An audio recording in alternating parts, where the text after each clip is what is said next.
আসসালামু আলাইকুম। আপনি কি জানেন প্রতি ১০ জন নারীর মধ্যে একজন ভুগছেন এক জটিল হরমোনজনিত সমস্যায়, যার নাম পিসিওএস। অথচ অনেকেই জানেন না এটি কিভাবে তাদের প্রজনন ক্ষমতা, ওজন, ত্বক, এমনকি মানসিক স্বাস্থ্যে প্রভাব ফেলছে।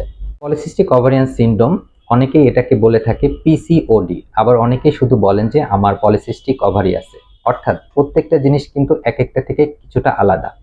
পলিসিস্টিক ওভারি মানেই শুধুমাত্র আপনার ওভারিতে ছোট ছোট পানির থলির মতো সিস্ট রয়েছে। অনেকগুলো সিস্ট আছে দেখে এটাকে আমরা বলি পলিসিস্টিক ওভারি।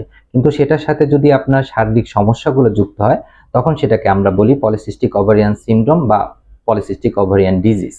এটা এক ধরনের হরমোনজনিত সমস্যা, যেখানে শরীরে পুরুষ হরমোন বেড়ে যায়, ওভুলেশন অনিয়মিত হয় এবং ডিম্বাণু ঠিকভাবে তৈরি হতে পারে না, যার ফলে মেয়েদের মধ্যে দেখা যায় অনিয়মিত মাসিক, মুখে বা গায়ে অতিরিক্ত লোম, ব্রণ, ওজন বেড়ে যাওয়া এবং সন্তান ধারণের সমস্যা।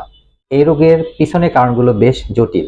জেনেটিক ফ্যাক্টর, অনিয়ন্ত্রিত খাদ্য অভ্যাস, কম শারীরিক পরিশ্রম, সবকিছু মিলে শরীরে ইনসুলিন রেজিস্ট্যান্স তৈরি হয়, আর এর ফলে শরীরে হরমোনের ভারসাম্য নষ্ট হয়।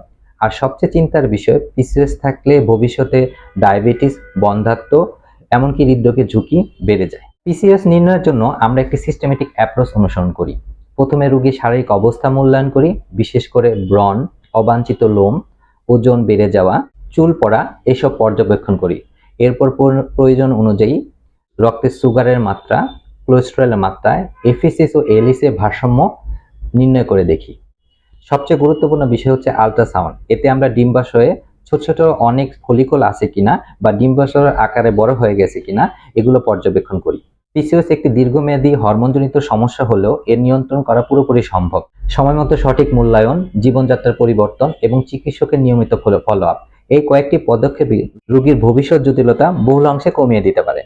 আপনার শরীরের পরিবর্তনগুলোকে গুরুত্ব দিন এবং প্রয়োজন হলে ডাক্তারের পরামর্শ নিন। ধন্যবাদ।